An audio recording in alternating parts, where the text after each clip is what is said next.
Great, right, I'm going to get started. So everybody can see me, you can hear me, and you know where you are with the chat box. If you've not used your chat box before, just please make sure that you have got where it says 2 at the bottom of your chat box. Make sure you've got it selected to all panelists and attendees, and then that will make sure that everybody can participate here together. So we're going to be talking today about building a world-class team. Let's think about your team before we start. Most employees, would you agree, are motivated, energetic, committed, enthusiastic, and loyal, except for the 8 hours a day they work for you. Tom Peters. So if that resonates with you, raise your hand, please.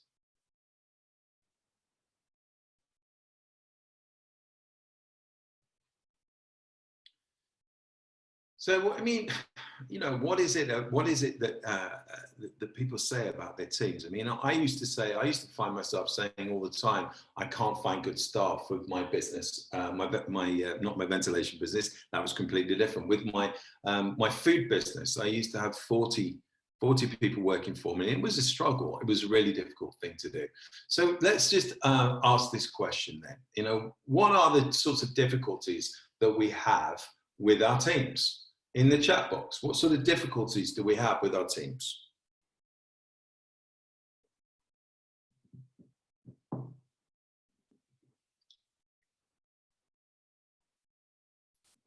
Let's have a look. What do we got in the chat box? What kind of difficulties do we have with teams in general?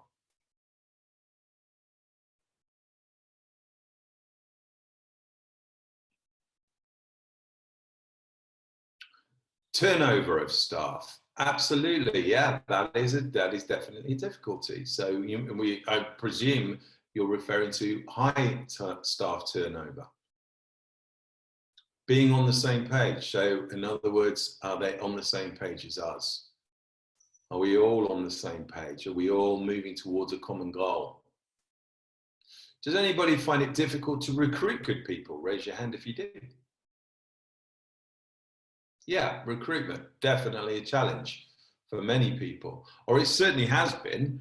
It may start to get a little bit easier in the current circumstances that we find ourselves in. I heard the other day, whether this is true or not, I'm not sure, but I heard the other day that there are about 8,500 CVs a day going up into CV Library. However, a good 6 weeks ago, before we were in lockdown, I can absolutely guarantee that the clients that I'm working with will find it really, really difficult to recruit good team members. Okay, so you know the big questions around team. What is it about? Why is it that we sometimes find it difficult to find the right people? Why is it that we struggle when we do find the right people to keep them?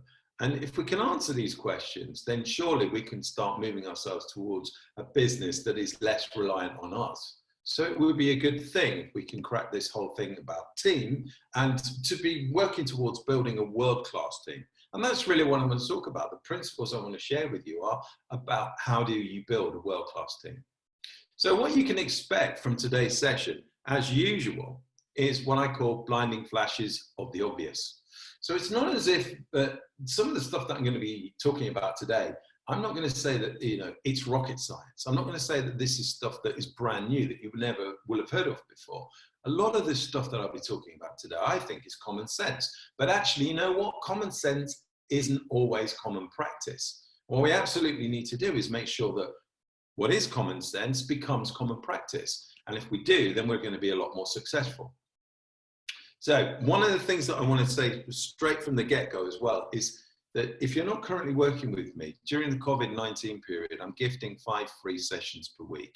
If it's something that you would like to avail yourself of, why don't you judge the seminar or the webinar here today? But just if you would like to have a complimentary coaching session with me, all you need to do is either in your question and answer box, you can put your mobile number in there. If you put it in your question and answer box, no one else can see your mobile number if you don't want to share it with them. If you want to put it in the chat box, you're more than welcome to put it in the chat box. And what we'll do is we'll get a telephone call booked in and then we'll get a complimentary session booked in. Now, the reason why I'm talking about this right at the beginning of this session is because as I go through this session, if there are certain things that you would like to pick up on that you think are either a weakness that you need to strengthen within your business when it comes to teams, or if there's anything else that I discuss in this webinar that you think, actually, you know what, I could go into that a little bit more detail with Stuart, because an hour's webinar, I'm going to do a flyby. I'm going to talk to you about some of the stuff that you need to know, the what you need to know, rather than the nuts and bolts of how you need to do this stuff. What I'd like to do is offer you the free session to get deeper into the nuts and bolts of what you're actually going to need to do, how you're going to need to do this stuff, who's going to need to do it, and some of the processes and systems and templates that I can share with you that work really well for me and have worked really well for the clients that I work with. If you're a client and you're already working with me, just make a note of some of the stuff that you might want to address going forward with your business and some of the stuff that you're going to need more deeper coaching on. But for the rest of you, I'm offering these free sessions really so that we can get deeper into some of the stuff that I cover here today. So as you go through and you take notes, make notes of some of the stuff that you feel you really would like more coaching on. So I'm going to start with this because I think it's really important. Action Coach's definition of a successful business, and this is what really started to switch my mind when I was being coached as a client. Because before being coached as a client, I tried to do everything on my own as a business owner. I didn't realize really there was such a thing as business coaching, and I didn't really feel that I needed any help. And I maybe in those days, maybe I was a little bit too proud or maybe touch arrogant to admit that I needed any help. But when I saw this, it really excited me. Action Coach's definition of business. A commercial profitable enterprise, well, that's obvious. It's got to make money at the end of the day, otherwise it's not going to last very long. That works. Now, I remember that I used to have a business that worked okay, but maybe didn't work as well as it could do. And it certainly didn't work without me. And that was the bit that really excited me. A commercial profitable enterprise that works without you. Imagine that. In other words, you could be financially free or financially independent or even financially opulent if you wanted to be by having a business. And I think that that for me is one of the most amazing visions that we can all achieve as a business owner. But clearly we can't have a business working without us unless we've got team members or unless we've got one of those leveraged businesses that requires no team members, which are pretty hard to find, I think you'll agree. But in order for us to be able to achieve that, we don't want to just be working in our business, we've got to be working on our business. Because if all we do is work in the business, then we've just got a job, we don't have a business. When you actually work on your business, now you're creating something that's valuable, not just for you, but for a potential buyer as well. But I think the most valuable thing about having a business that works without you is the passive income that you get from it. And that gives you the time to do whatever you want to do. I think you'll all agree with me, I'm sure, that your most precious commodity in life is time, not money. And yes, money can buy you some wonderful experiences and some nice toys and some houses and cars and stuff like that. But actually, I think the thing that money buys us the most is the time and quality time to spend with the people that we really care about. But we can't do that if all we're ever doing is working in our business. So we have to build a world-class team if we're going to get our business working without us. Now, there's a proven strategy, or there are proven strategies for getting us there. Quickly going to run you through these strategies because I want to show you where team fits in. Because I think sometimes there's a misconception with many business owners as to when is the right time to bring team members on and what does team actually look like as part of this process for getting the business working without us. If you haven't got a foundation of a business that's got strict mastery in 4 key areas, then your business is in complete chaos. And those 4 areas are destination mastery. Number 1, you've got to know where your business is going. In other words, you've got to have a clear vision. You've got to have a mission. You've got to have a culture. And that's not just for you. That's clearly going to be for your team as well. How on earth can you lead people if they don't know where they're going? And how on earth can you reach your destination if you don't know what it looks like? Then once you've actually decided what the vision, what the mission, what the culture is, you've got to have goals. You've got to have personal goals. You've got to have business goals. Your personal goals are just as important, if not more important than your business goals. Your business should be there to deliver on your personal goals. And once you know what the goals are and you know what the destination is, then you've got to have a plan. So destination mastery covers all of that stuff. The second key thing is the time mastery. Now, you can't necessarily master time. We've all got 168 hours in a week, but you can master yourself and how you use your time. And this is really important as well, because there's business owner work and then there's employee work. And if you're doing more employee work than you are business owner work, then something needs to change within your business. Many things maybe need to change within your business if you're doing more employee work than business owner work. And clearly, when we come to employing people, we want to be delegating the employee work, so we're left mostly with business owner work. And that gives you the opportunity to work more on your business than in it until your business is complete. And then when your business is complete, you can do what the hell you want. So time mastery, really important aspect to control. Delivery mastery. Now, if you're the person that's doing all the delivery at the moment, I hear this all the time.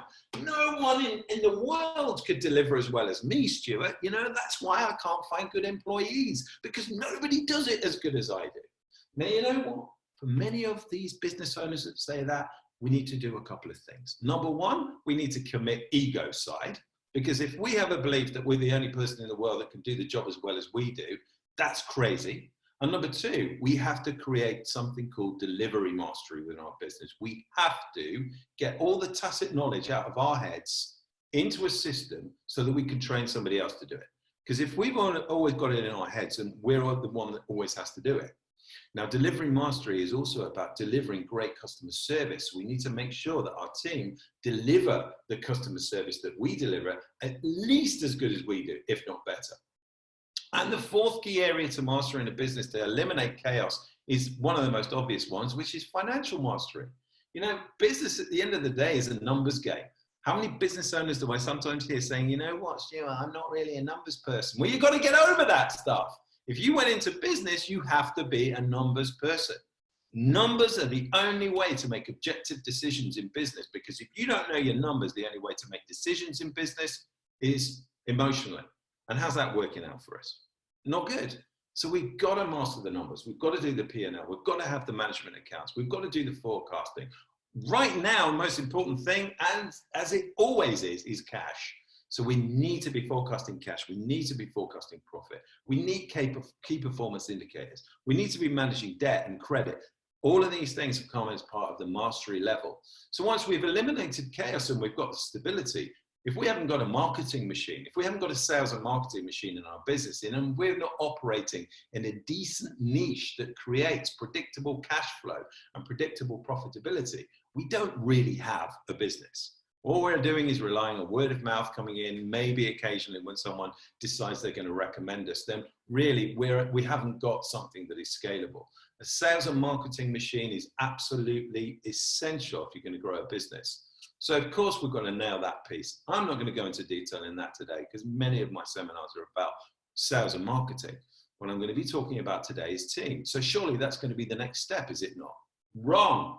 The next step is leverage. In other words, before we get team members on board, we need to make sure that we've got great systems for them to operate. We've got to make sure that we make their jobs as easy as possible for them to do so that we catch them doing things really well.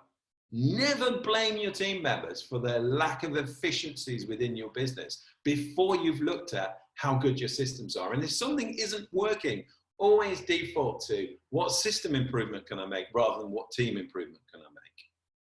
Because that is the key. 80% of a business is its systems and 20% is humanized for the exception. So once we've actually got the leverage working, the team, the systems working within our business, then we can actually employ people. And then we don't need to employ complete geniuses that are as good, if not better than us at everything that we do. Remember, we said that we were the best at it, and that's why we're the business owner.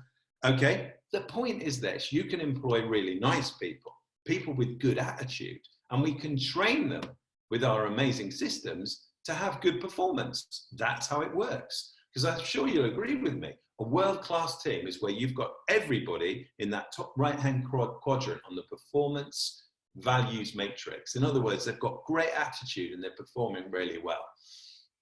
How do we achieve that? I'm going to be talking about the what of how you achieve that here today. As I said, the nuts and bolts of how and the bits and pieces we have to put together, we'll leave that today. And if we want to go into more detail with that, we will do later, one-on-one. But now we've got the structure for growth, we can create synergy within our business, which is where 1 + 1 = more than 2. It's 3, 4, or multiples of that. Because what we've got now is got a great culture within our business. We've got a team of people who are practicing continual and never-ending improvement. In other words, they care as much as the business owner about this thing that they're involved in. Okay? Now, you may think, God, that's impossible to achieve. I promise you it's not. Follow some of the steps that I'm going to show you here today. I'm absolutely going to guarantee that you'll get synergy within your business.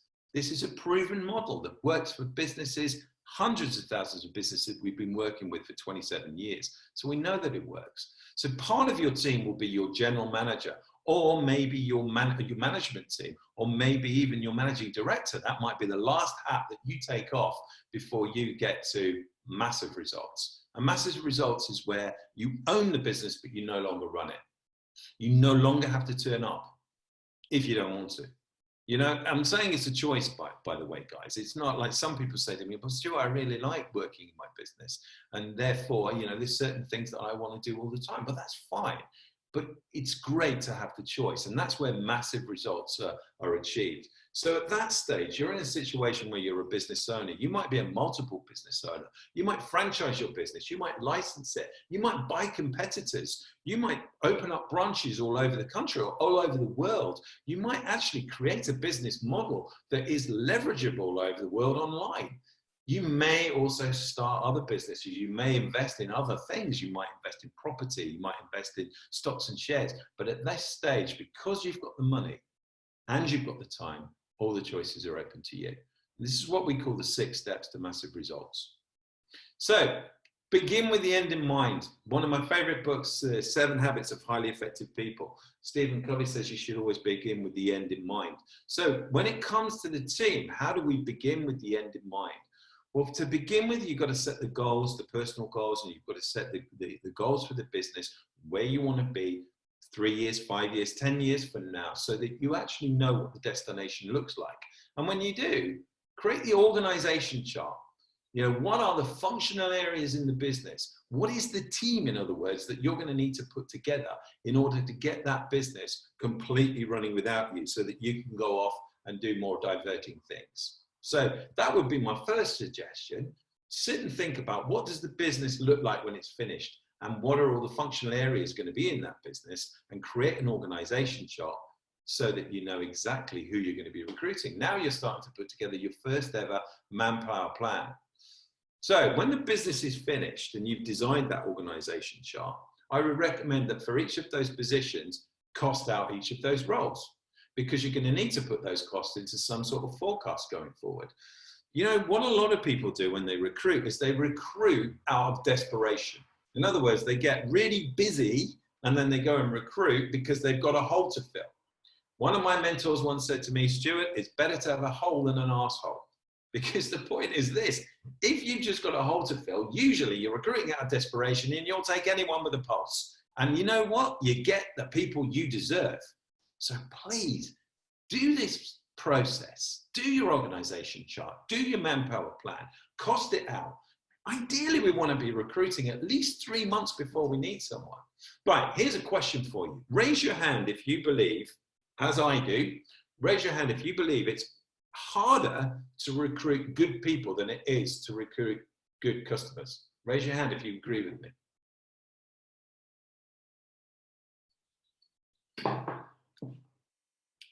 Pretty much every single person agrees with me. Well, if that is the case, if it is the case, then we need to give ourselves time and space to do the recruitment. Now, I'm going to be talking to you about this in a bit more detail in a minute, but my belief is you want to always be recruiting, because you never know when you're going to come across your next best hire. And if you get the sales and marketing aspect right within your business, and it is easier to recruit customers, then why not create a vacuum within your business? In other words, recruit ahead of when you need somebody and then fill that vacuum with customers. That would be a much more sensible way of growing a business, in my opinion. And if you've done the forecast, if you've costed it, then obviously that is going to inform you as to how many leads you're going to need, what conversion rate you're going to need to achieve, the average order values. All of those things really start to make sense. And then that's when you really start to put your manpower plan into your forecast. That's when you really start to have a predictable growth within your business.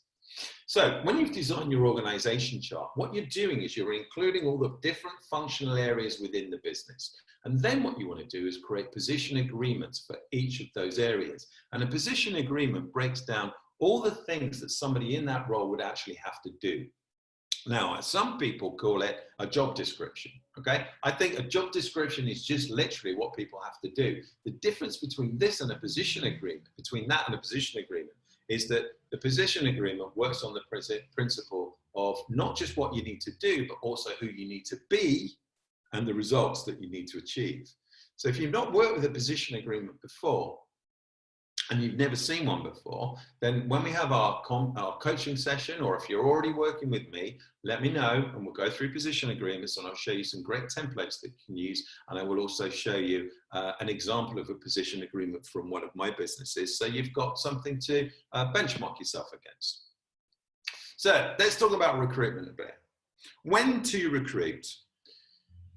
As I said, I believe that we want to always be recruiting. So, you know, if we are putting people into a funnel, I mean, now one of the theme of my webinar series has been how to use your time during lockdown, how to get the best out of your time. Well, if you are anticipating that there is going to be a bounce back, if you are anticipating that your business will grow and that you're going to take advantage of new opportunities and potentially a dip in the amount of suppliers in your marketplace and an increase in demand when we come out of lockdown, when would now be a good time to start thinking about recruitment?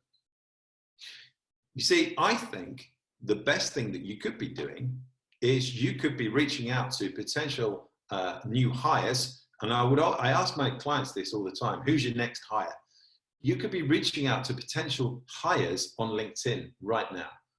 All you need to do is connect with people that have that job description that you're looking for, with the words, I've got a new opportunity that you may or may not be interested in a couple of months' time, or at sometime in the near future. It would be great if you connect with me so I can keep you informed. Now, if that person connects with you, guaranteed they are potentially in the market for a new position. You know, so we really want to be recruiting all the time. But when to recruit? Firstly, we need to do the task and time analysis. If you're not constantly, or on a regular basis at least, measuring where your time is going and where your current team members' time is going, you're missing a trick, because you can't manage something you're not measuring. So we need to do that. How much is your time worth? Think about the things, the functional areas of the business that you're currently involved with, and remember how much your time is worth as a business owner. You see, the thing is, business owner work is work you only need to do once and you get paid forever for doing, okay? Finishing your business, if it works without you and you produce £100,000 of passive income for the next 40 years, you've created £4 million worth of value. But you only need to do it once. So if it takes you 1,000 hours to do it, that's £4,000 an hour that your time is valued at as a business owner. And yet you may be doing sales, or you may be doing marketing because you think those things are really valuable. But let me tell you this, you can pay someone else to do sales. You can pay someone else to do marketing. So make sure you're valuing your time correctly and spending your time doing the most valuable stuff in your business, so that eventually you don't have to do anything in your business. And that means you'll be the highest paid person working the fewest amount of hours, which is what you deserve as a business owner, because you're creating employment opportunities for other people. Always ask yourself as well, when you feel like it's getting really busy, is there a spike in the activity, or is there a permanent need for a new member of your team? And before you take a new member of the team on, also ask yourself, is there a system improvement that I can make, which means I don't need that new member of the team? Because it's so easy just to say, oh my God, we're really busy, we need to recruit. Actually, we need to sometimes take a step back from that and say, well, actually, do we really need to recruit? And I've heard a lot of people just recently who have been saying, wow, actually, you know what? I think I may have one or two employees too many right now, because things seem to be working really well. When people are working from home, they don't seem to be quite as distracted. Maybe they're more productive. I've heard both sides of the story, but we need to be absolutely certain that actually we need to recruit right now. And we need to make decisions like, is it an apprentice? Is it a subcontractor? Is it an employee? And we need to make those decisions objectively. And objective decisions means putting numbers behind them. So looking at the costs, looking at the pros, looking at the cons, and being better informed to know whether or not it is right to recruit that person right now. So let's think about recruitment in a bit more detail. Who are you letting into your business? Because your company is a little bit like it's a room with one door, and it only lets people in. And here's the thing, anyone that's invited could stay forever. And a poor recruitment process, well, you may end up, like I said earlier on, you really recruit the people, you get the people that you deserve. We've got to be really, really careful. So, okay, let me ask you this. How many people on this call at the moment have a structured, written, step-by-step recruitment process? If you do, raise your hand. Isn't that interesting? So I haven't got one single hand going up. Now, don't be embarrassed about that. I actually work with a number of recruitment agents, and guess what? They don't have a written step-by-step recruitment process either. So when your default position is every time you need to recruit, you go to a recruitment agent, think about that for a minute. Wouldn't it be great? Or what? Well, actually, would it be great? Let's think about it. What would be the benefits of having a great recruitment system?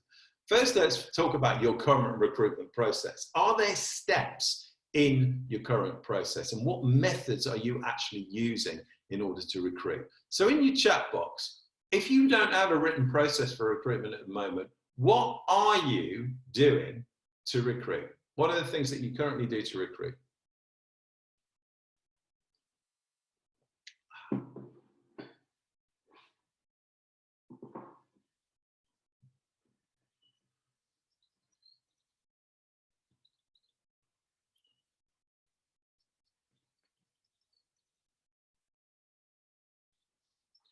I have a sort of recruitment process. It's just not written down, right? Well, it's in your head.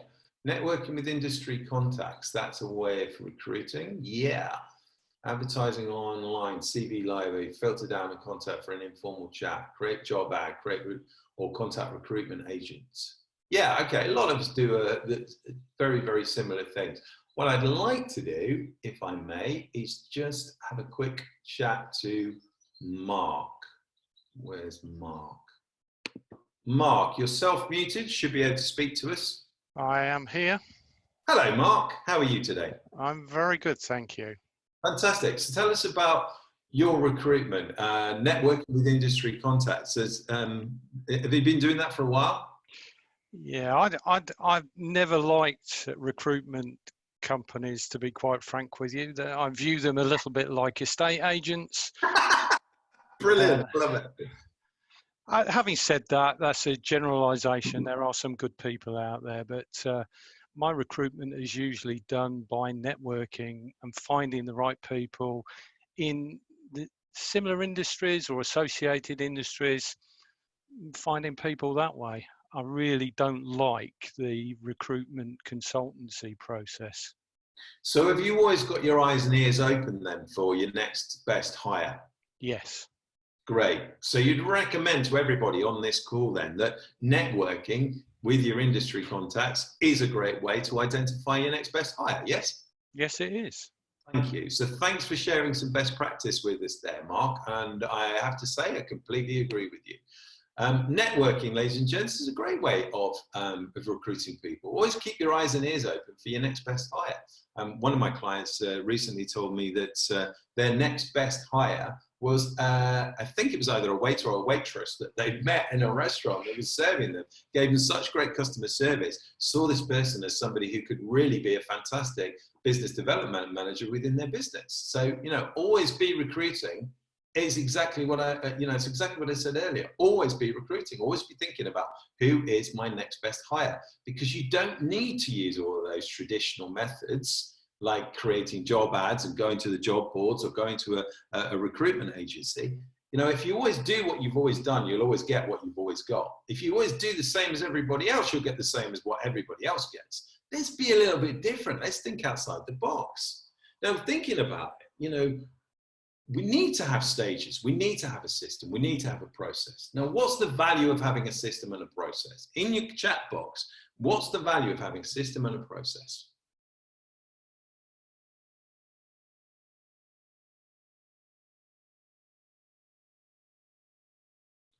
Okay. Someone else can manage it. Absolutely fantastic. Having a system and a process means that someone else then can manage it. It means you don't have to do the work over and over again. It frees up your time. Yes, system stands for save yourself time, energy, and money. Continuity, simplicity, transparency. Absolutely. There are no downsides really to having a system. So yeah, if we can create an amazing recruitment system, then there's a good chance that we're going to enjoy all of those benefits. So I'm going to talk through some of the principles of a recruitment system. There's 4 key principles, really. You've got to start off by attracting a large pool of people. The larger the pool of people, the better, because they call it recruitment and selection, but actually it should be a deselection process.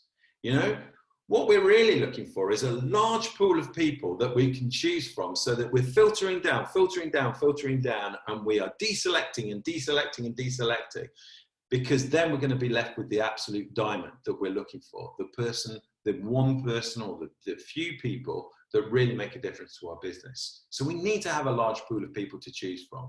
We've got to have multiple levels of screening, but that's going to save us a ridiculous amount of time, making sure that we're not spending far too much of our time speaking to people who are just not right for the position. So multiple levels of screening is the second key to making sure that you've got a great recruitment system. Then what we've got to do is put people under a little bit of pressure. We've got to actually see that these people can actually perform the essentials, so that we know that we're getting the right kind of person on board. In-tray exercises, getting them to actually do something practical, or maybe even giving them a bit of a trial. I mean, why not recruit 4 people for the role and give them all a 3-month trial and see which of the 4 rises to the top? And then what we've got to do is make sure that we're going deep when we're assessing our shortlist. We've got to go deep with these people. And one of the things that I would really suggest that everybody considers when they do their recruitment is personality profiling. We at Action Coach are big fans of DISC, but there's others like Talent Dynamics. Just raise your hands if you use personality profiling during your recruitment process. Just a couple of people. Okay, well, I would really recommend that you do. It doesn't have to be expensive. And actually, you know what? It's much more expensive to make a mistake with the wrong kind of recruit. Okay, because you're going to waste a whole load of money recruiting them, waste a whole load of money training them. If they're wrong for the job, they may cost you money, they may cost you customers, they may cost you other decent team members. The cost of getting recruitment wrong is not worth the risk. It's never worth the risk. So if you think doing it right is expensive, just try doing it wrong. So definitely consider doing personality profiling. There's nowhere to hide when someone does personality profiling. Is it possible that when somebody comes to an interview, they can tell you what you want to hear? They might just be really good at blagging or selling themselves, okay? And by the way, people who are good at selling themselves at an interview don't necessarily make good salespeople either. So if it's salespeople that you're looking to recruit, please don't think that just because they blagged you at the interview, that means that they're going to be really good salespeople. Not true, not in my experience anyway. So let's look at a world-class recruitment system. Now, I'm only going to show you the what today. If you wanted to get into the nuts and bolts of this might be something you want to drill into in a lot more detail when we meet for our one-to-one. And if you're an existing client, let me know and I will share with you all of the whats and the hows and the wheres, where you find it all the templates and examples of every single step of this process. So if that's something you're interested in, let me know afterwards and I'll make sure that you get this stuff. I've had a question from Alex. Actually, I'm just going to stop for a second to answer that question. So Alex has asked me, like Belbin's test. So personality profiles are individual profiles on an individual person that show you what the personality preferences are like. I'm not going to go into massive detail in that today because I've already done a webinar just recently about DISC profiling, but I did it in a sales context. Belbin is a quiz that you use to see how somebody fits in as part of a team. So again, Belbin test, great idea to do. Okay, if you want to go into detail in this stuff, just Google it and you'll find what Belbin is all about. But it actually shows you you can create a really balanced team if you use a test like Belbin, so that you get the right kind of people in the right kind of place. But absolutely, Alex, yes, Belbin test, really good thing to do. There are others as well. I use a needs analysis test. I use a VAC test, visual auditory kinesthetic, which is about neuro-linguistic preferences. But I really recommend that at the very least, you use personality profile tools. So going on to this 6 steps process, think about exactly who you want. As I said earlier on, you've got to be absolutely certain to begin with that you do actually need somebody. When you do, who is that ideal candidate? And I'm talking about, just mechanical things like, is it a permanent or contract? The number of hours, the shifts, the flexibility required in the working hours, location or travel. Now many of us may be considering the idea of having people working from home as being a lot more viable, because we're seeing how well people are working remotely with tools like this, Zoom. What is the level of experience and qualifications? The clear roles and responsibilities, look at your positional agreements. Have you got those really nailed? In your positional agreements, you need to have it laid out exactly what the company values are. In other words, what are those points of culture and the rules of the game that mean that this is how we expect people to behave? Because it's not just what people do that make you successful, it's also how they behave. It's a combination of attitude and their aptitude. But I would always, preferably, if I were you, hire on attitude rather than aptitude, because it's much, much easier to train a good person than it is to change a bad person or someone with a bad personality. Also, think about you've got to have some sort of reference to your HR policies and procedures as well, because you've got to make sure that you're not doing something that's discriminatory when you do your recruitment.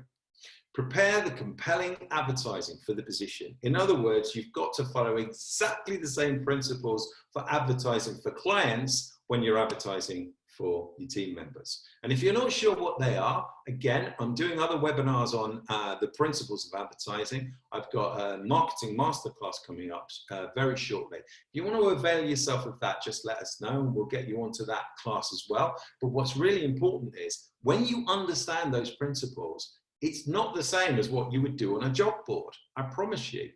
One of the best recruitment ads I ever had, the headline in it said, "How would it feel if you never had to work another day in your life?"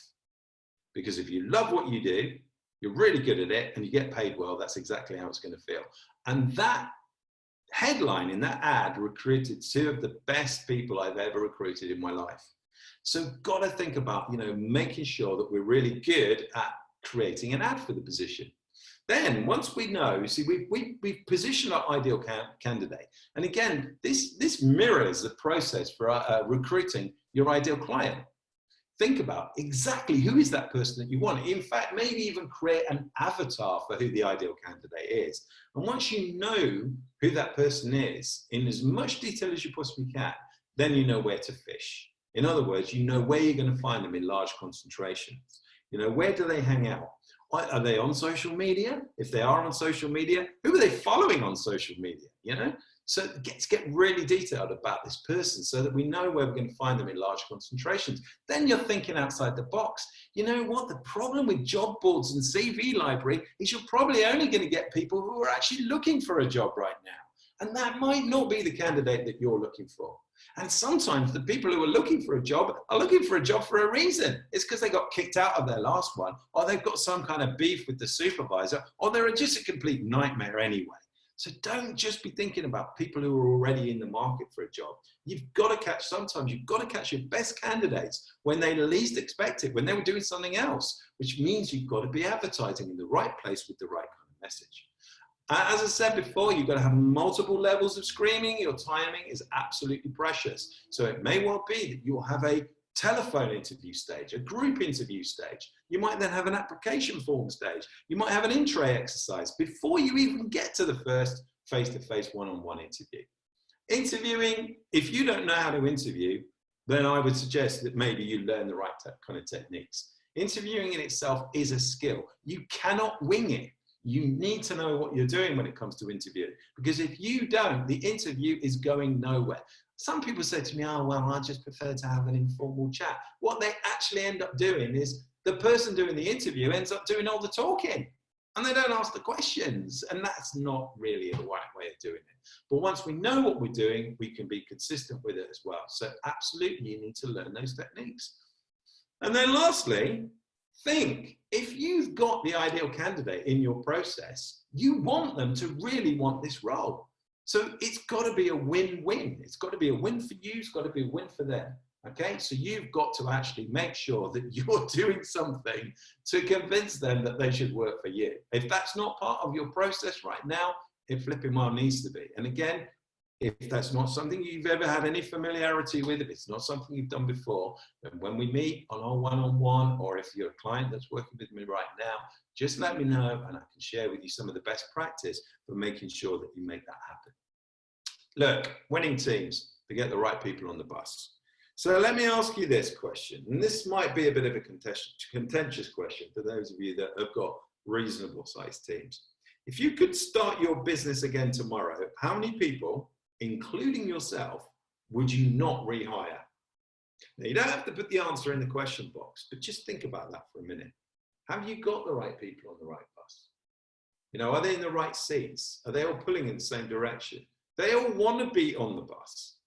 I've many times when I've started working with clients who have got team members, I will do a team culture day to help the business owner construct their vision, mission, and culture.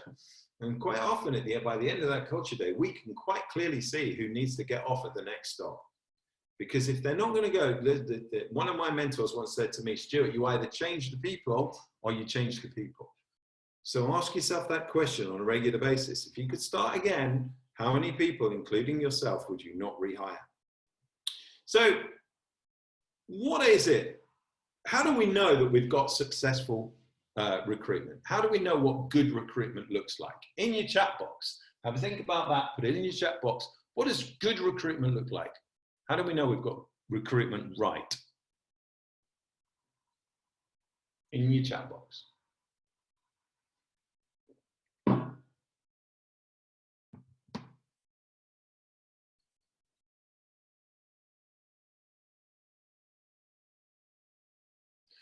Your team go above and beyond. They just do. In other words, they get on with it, Mark. I'm guessing that's what you're saying. They just get on with it, yeah? So they almost, management or supervision is a lot easier because they just do it. They come up with excellent suggestions that you can implement. Yes, indeed. They are enrolled and engaged enough to actually care enough to help make the business better. Everybody's happy. They want the same thing. Know where the company's headed and they pull in the same direction. Absolutely. One of the real important things I think about recruitment is you recruit to retain. Because recruitment is expensive. Training is expensive. Having to constantly re-recruit. Somebody said earlier on, you know, high staff turnover. If you're not measuring your staff turnover, you should be measuring your staff turnover. But one of the ways that you know that you've got your recruitment right is that you've got a very low staff turnover. In my very first business, when I ran it for 13 years and I had 40 staff, and I have no idea how many people I employed over that time, but it must have been lots, because I had no recruitment process and I had no idea how to recruit the right kind of people. And I had no idea whether they were going to stay 10 years or 10 minutes. Since I learned recruitment, I can proud to say that in the last 11 years, I haven't had a single resignation from anybody in my team. That's the difference that this stuff can make, that can make to your business, okay? So, you know, there's a number of reasons why talent leaves. So maybe some of these things are not right in your business right now, and these things maybe you need to work on. And I'm putting them on the screen there so that you can maybe do a bit of a self-evaluation. How are these things working in your business? I always feel it's a good idea to maybe give yourself a mark out of 10 in some of these areas. And if you can see areas that you need improving on, then please, when we get together on our one-to-one, let me know which of these areas you think you may be lacking on, where you may need a little bit more help. And although we have an hour together, we can cover an awful lot in an hour. I can give you some best practice and some ideas that will really help improve this stuff for you. Okay, so have a look at that list. Is there anything on there that you feel maybe needs to improve in your business? Or are you scoring really high in all of these areas? Because these are the top reasons why talent will leave you and go somewhere else. And isn't that a shame? You know, what happens when good talent leaves you? The difference that it can make. Because where are they going to go? More than likely, they're going to go to a competitor. They may take customers with them. They may take some of your best ideas with them. But also with them goes skills, knowledge, expertise that you've probably taken time, effort, energy, and certainly an investment of money. And that's a waste. So we need to make sure that we are retaining our team. And a lot of that comes down to how engaged they are. I'm sure you'll agree that what we're really looking for is a team of people to be inspired, enrolled, engaged, and motivated. We want them to, as I said earlier on with the ad that I put out, we want them to love what they do, be good at it and getting better, and to be paid what they need to get paid. And they need to have support for their own personal goals and their own ambitions, their own needs to get met. So the money that they earn needs to support all of their personal goals, but also the growth that they get within your business.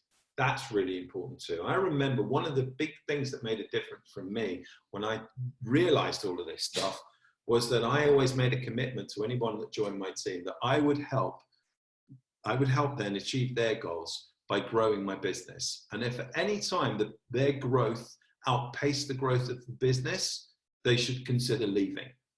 And at that point, if they consider leaving, then what they might want to do is allow me to help them find a better opportunity. And by giving them that genuine commitment, I got so much back in return. But I have actually been good with that commitment too. You know, when I sold one of my businesses, I made sure that the people who didn't want to move on to the next business got a better opportunity because I was selling the business. Now, what you'll see right now in the chat box is a link to my next webinar, because I want to go into employee engagement in a lot more detail. So my next webinar, which is next week, it's on Friday, the 15th of May at 3 p.m. If you want to sign up for that webinar, then there's a link right there in the chat box, so you can sign up for that webinar, and we'll go into employee engagement in a lot more detail, because I think it's a vital aspect of building a really world-class team. So what about the environment that you're currently creating? Do you even know how good the environment is that you're creating? Because if you're not measuring it, how can you know? How can you know what the team really think if you're not asking them the question? So raise your hand, please, if you are measuring what kind of employee engagement, what kind of environment you've currently got. If you regularly measure that, raise your hand. Okay, so one person, two people. Let me just unmute Alex. Alex, you are now able to talk. Tell us how. Hi, Stuart.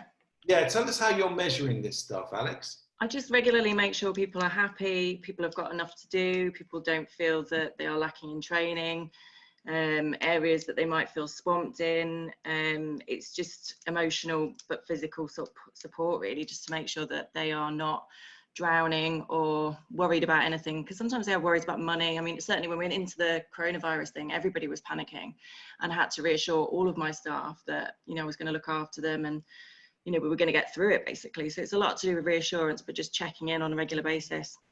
So what about measurement then? Do you use any kind of system for measuring how your team are feeling? I mean, have you heard of things like employee net promoter score or? No, I haven't. We do regular appraisals and checking in to see, you know, on a one-to-one basis, but that's pretty much it, really. Okay, so you know there are some.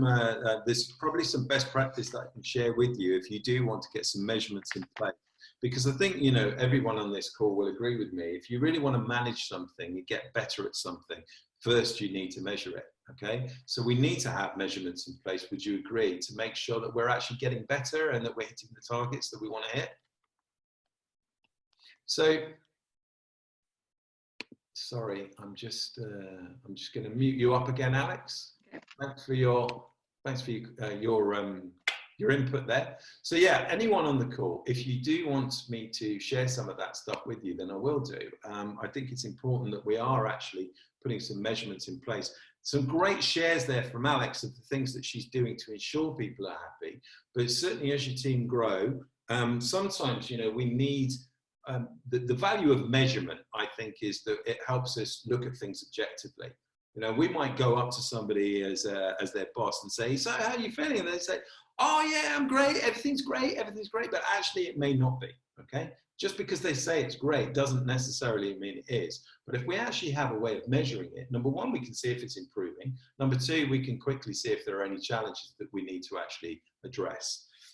Raise your hand if you've ever been in a business where it has had what I would call a toxic environment. Anyone had an experience of that? Okay, let's unmute Joe. Hello, Joe. Hello, can you hear me? I can, yeah. Tell us about what were the sort of symptoms of a toxic environment then? It was led by the directors that every single day came into the office, said hello, and then went and sat in their fully glass screened offices with their earphones in and literally heard nothing. In the 3 months I was there, no team meetings, no intros, nothing. And then when you got called into a meeting, you'd have an agenda, but then it would go off agenda. And they'd slap you with something else that you weren't prepared for at all. If you got called into the office, there was almost like a fear factor. It was awful. Yeah, horrible. Dreaded going into work. So how did it make you feel? Awful. Just intimidated, lack of confidence, just made you question everything that you did, really. And were you the only one that felt that way? Nobody talked about it. I tried to engage another person in the same position as me, went out for a walk, and I tried to engage her in conversation, but there was a definite fear factor. Yeah, it was ruled by fear, I think. And you either agreed with what the director said or you didn't work there anymore. Ah, right. Well, yeah. I'd love to speak to these people. I'm sure they could do some help. Right, fantastic. Thank you very much for your input, Joe. I appreciate it. Okay, so, you know, what do we do then? How do we create a culture of success within our businesses? First and foremost, in your chat box, what do I mean by culture? You know, what is culture? Define it. Put it in your chat box. What is culture?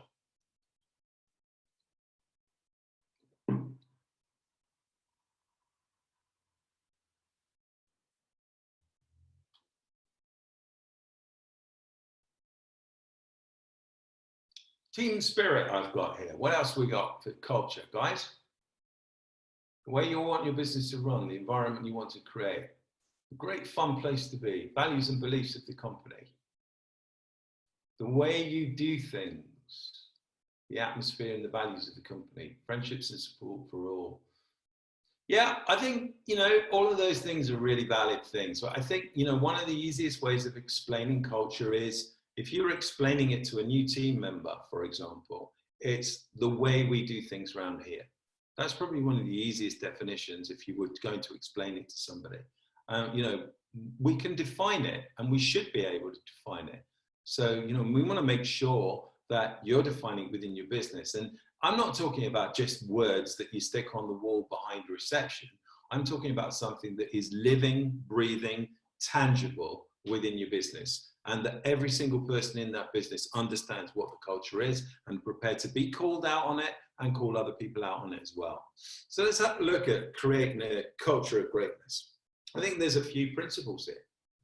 Number one, you need the expectation. that great things are going to happen. You know, it's just expected. This is how we do things around here. We expect to win. We expect to be brilliant. Expect your people to be their best and don't accept anything less than excellence from them. And, you know, if there's an alignment there and most people do want to grow, then it's probably your responsibility as well to get that greatness within all of those people by coaching them, training them, and developing them to be the very best that they can be. See, I believe that the best leaders are really great coaches. The best leaders understand that, you know, you're always going to get a return on investment when you start to invest in your people. And the return on investment pays ridiculous dividends. I talked about it earlier on. It's called synergy, where 1 + 1 starts to equal 3, 4, 5, 50. When you've got that kind of culture within your business, it's so much easier for you to actually manage because they actually really want to do a good job. They're engaged, inspired, enrolled, motivated. They really, really do want that whole culture of continual and never-ending improvement. Now, if you're in a situation at the moment where things need to change, it's like I said before, you either change the people or you change the people. Not all of them will come with you, for sure. And this is a great book to read. If you haven't read it yet, I really recommend you do. It's called The 5 Dysfunctions of a Team by Patrick Lencioni. Raise your hands if you've already read the book, please. Nyla's read the book. Fantastic. It's a great book. Totally recommend it. There's only one person on this call that's read it, which means there's a whole load of you that need to read that book. The 5 Dysfunctions of a Team by Patrick Lencioni. So real quick here, you know, we've got the absence of trust right down there at the very bottom. Trust is the absolute foundation of real teamwork. You know, if teams don't trust each other, you're going nowhere. However, most team members will not be vulnerable with each other. Okay, so, and that's a really important thing. If people won't be vulnerable with each other, then there's no trust. Now, I can help you with this stuff as well, with some of the tools that we put into teams that really help to break through all that stuff. Sometimes with some team members, it takes longer than others. And when you read the book, you hear the story of how a new managing director comes into a dysfunctional team and changes all of this stuff. And you'll hear how, for some people, it's really difficult for them to be vulnerable. But we need to take them on that journey if we're going to have a really well-functioning team. People sometimes find it really difficult to admit mistakes, hold their hand up, admit their weaknesses and concerns without fear of reprisal. See, Jo talked about this fear culture that was in the business that she was in.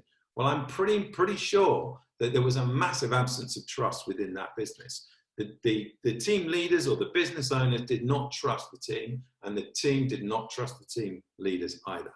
Without trust, there's absolutely no way that we're going to be able to get anywhere near the top of this triangle and achieve the results that we're looking for. Next, the fear of conflict. You know, there's positive conflict. Some conflict is really healthy. If you've got no conflict, no debate, then things don't happen. I mean, it's how our political system is supposed to work. They're supposed to shout and jeer and argue with each other, okay? We've got to have differences of opinion, but we've got to have no fear of that. It's got to be managed and done in the right way. And now you tend to find that teams that lack trust are absolutely incapable of unfiltered and passionate debate about ideas. Instead, what they do is they resort to veiled discussions and guarded comments and backstabbing and things that go on behind people's back. And that's 10 times worse than having open and honest conversations. Lack of commitment. Without having aired their opinions in the course of passionate and open debate, team members rarely commit to decisions. So, you know, these things work in order of importance. Accountability. Without commitment and buy-in to a clear plan of action, even the most focused and driven people often hesitate to call their peers out on actions and behaviors that seem counterproductive to the good of the team. And that the challenge then becomes that your best performing members eventually get sick of it and they'll leave you. So we really don't want any of that stuff to happen. So we need to really make sure that we are looking at this model and give yourself again a mark out of 10 in all of these areas, the 5 dysfunctions of a team within your business, and see where are the areas for improvement. So when talking about performance then, let me ask you this question. Does everybody in your business have key performance indicators? Raise your hand if everybody in the business has key performance indicators. Not a single person.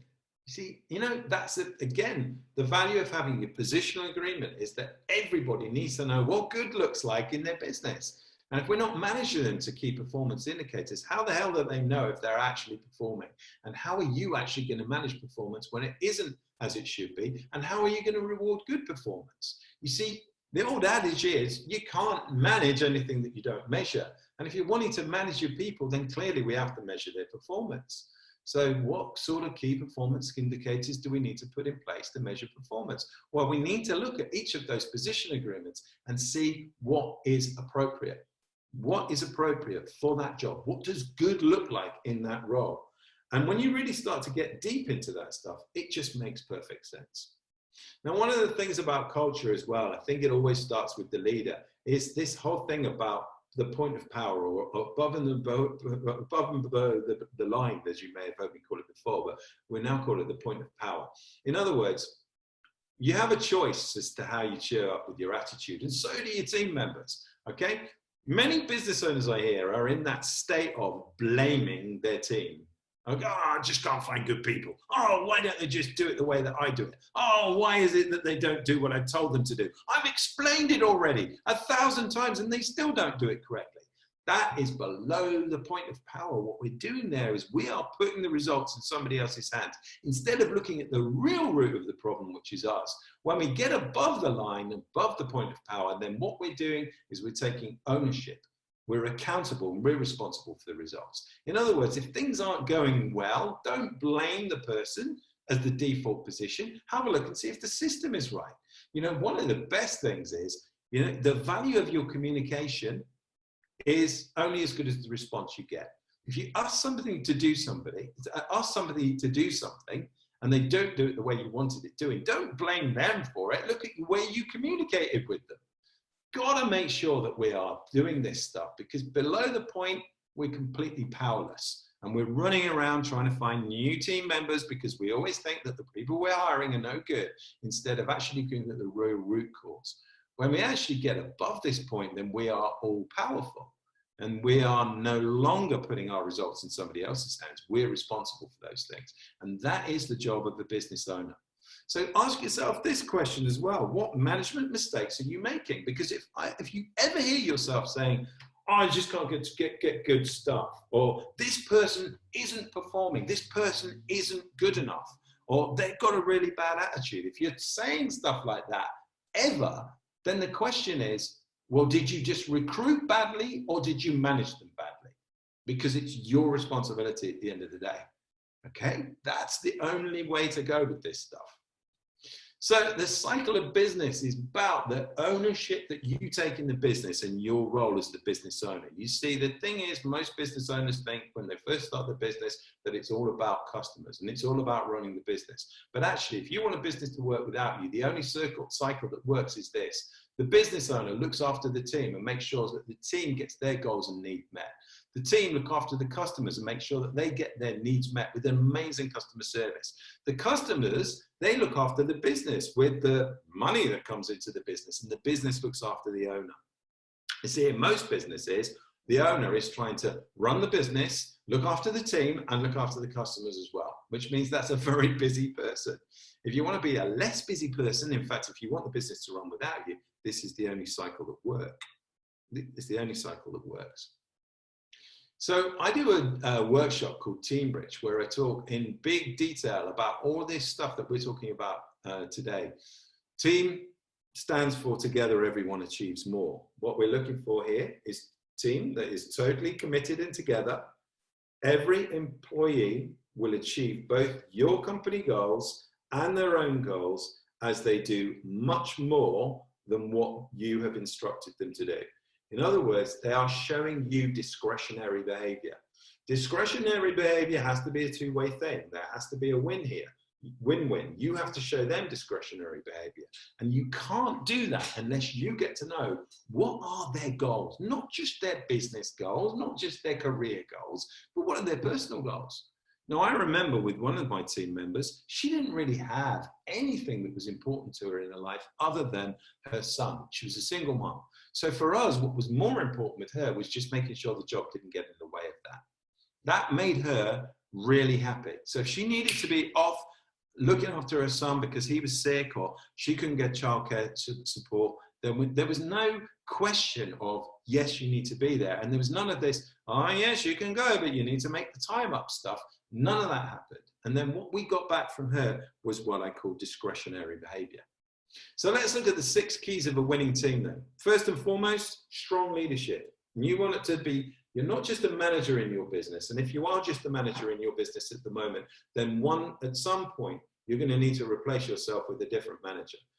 But you are the leader in your business. Whether you're the leader or the manager at both, you are definitely the leader in your business. And it's your job to enroll, engage, and inspire your team. You've got to be firm but fair, enforcing the rules of the game that you've created in conjunction with your team and keeping people on track with the action plan that you've given them is really, really important. Making sure the team that they get their goals met. In other words, commitment I talked about earlier on is a leadership thing. You've got to make sure that there's a win-win with every team member as well. The common goal that we're working towards, Simon Sinek in his book, he calls that start with why. In other words, you've got to have the end in mind. Stephen Covey, 7 Habits of Highly Effective People. If people don't know what they're aiming for, if you've not created a common goal or a vision for them to work towards, then they're going to be confused. I remember, in fact, I was reminded of just recently, I saw a brilliant movie the other day called Hidden Figures. And it was about the US manned mission to the moon. I remember seeing in there the actual footage of JFK talking about how we choose to go to the moon. Many of you may have heard the story about when he went to meet all of the guys that worked at Cape Canaveral, and he met a janitor, and he asked the janitor what he did. And normally the janitor might say, I sweep the floors and clean the toilets, but he said, sir, I'm helping to put a man on the moon. That guy was inspired by that goal. And he swept the floor and he kept the toilets as clean as he possibly could because he was helping to put a man on the moon, not because he was earning an hourly rate. So you get that stuff right, you're going to be a long way towards having an absolutely fantastic winning team. Got to make sure that everyone is aligned with the goals of the business as well. And you've got to have clear written rules of the game. These are your culture statements or your value statements. Okay. And are these things known about? Are they written? Are they enforced? Are they real? So, so Clive Woodward in his book, Winning, calls it teamship rules. So one of their points of culture for the England rugby team in 2003 was we will always be on time. So he told them to go away and create teamship rules that was about timekeeping. And they came back and said, on time means 15 minutes early. That's a rule of the game. What about the action plan? It's everybody got something to work towards. In other words, who here works to a clear written action plan that is updated every single 90 days, not just to run the business, but also to grow it. A plan that tells everybody what they are doing and how they need to do it, what are the outcomes that they're looking for. All of those things need to be in the action plan. Supporting risk-taking, well, this is the opposite of a blame culture. You know, what are the benefits of supporting risk-taking? Well, let's have a look at what's the opposite. In your question box, what damage does a blame culture do? What is the sort of damage that a blame culture does? What are the casualties? What goes wrong? What doesn't happen, if you like, if you've got a blame culture in your business? Absolutely. First one in there, in the box, Rachel, you're absolutely right. Restricts creativity. No creativity. People are scared to make mistakes, and therefore you miss out on all the opportunity that comes from people being involved with continual and never-ending improvement. Got to allow your people to make mistakes, okay? I mean, what are the consequences of somebody who would be scared to make a mistake? That you're going to squash innovation, you're going to cause stress, you're going to cause fear, like Joe said earlier on. You're going to squash engagement and productivity. When mistakes are made, remember, look to a system improvement first, not a people improvement. It may well be that you've got a challenge with that person, but always look to the system first. Involve the team members as much as possible in the goals and the plan, but also set the expectation that team members must be giving 100% in return. It's not acceptable to just be on the pitch wearing the shirt. They've got to give 100% as well. But get them involved. Always get them involved. And the first step is that if you haven't got culture in a culture statement in your business, is to actually do a culture session with them. If you've never done that before and you want to know how to do one, I can either teach you one, how to do one, or I can do it with your team. It's a fantastic thing to start with, to get 100% involvement and inclusion in helping to create and shore up the vision, the mission, and the culture within the business, because you get maximum buy-in. So there you have it, guys, the 6 keys to a winning team. But I always like to, what's the word? I like to over-promise and, what is it? Under-promise and over-deliver. So here's the 7th key to a winning team. It's systems. This binds everything together, binds all the 6 things together. Great systems mean that people are going to be doing their jobs well. 80% of a business is systems, 20% humanized for exceptions. So if you haven't seen my webinar on systems, please go to my YouTube channel, the 7-day weekend, and check out that webinar on systems. Oh, sorry, there's another one. The 8th key to a winning team is communication. And listen, here's the thing I said earlier on, your communication is only as good as the response you get. Raise your hand if when you were a kid, your parents said to you, treat people how you would like to be treated yourself. Raise your hand if you ever heard that. Absolutely, most people on here did. That's what they call the golden rule. But let me tell you the platinum rule. Treat people how they want to be treated. Absolutely fantastic. If you get the DISC profiling bit done, if you've done the behavioral profiling, you will know how to get the best out of people, because you will know what makes them tick. Never assume that people are just like you.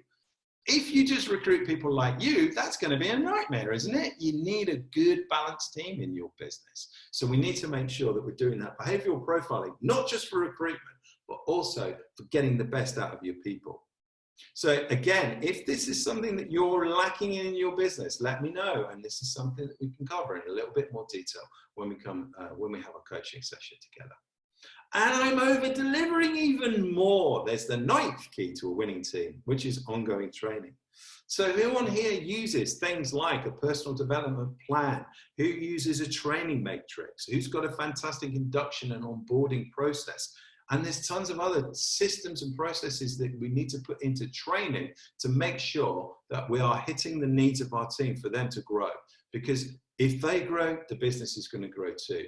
If they grow, they're going to get their needs met, which means that they're more likely to stay. The better you make the better you can help your team members be, the better your business is going to be too. The more likelihood it is going to be that it's going to work without you. Okay, so as I said earlier on, I'm going to be coming to a close in a moment. You're going to get some blinding flashes of the obvious here today. So before we wrap up, nearly at time. Please, in your chat box, what blinding flashes of the obvious have you had here today? Just one or two, doesn't matter what it is, but really, most importantly, what's the one thing you have to do differently in your business based on what we talked about here today on this webinar? In your chat box, please.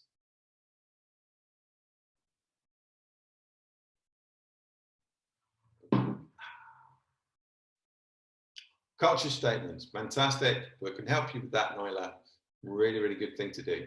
What else are we going to do?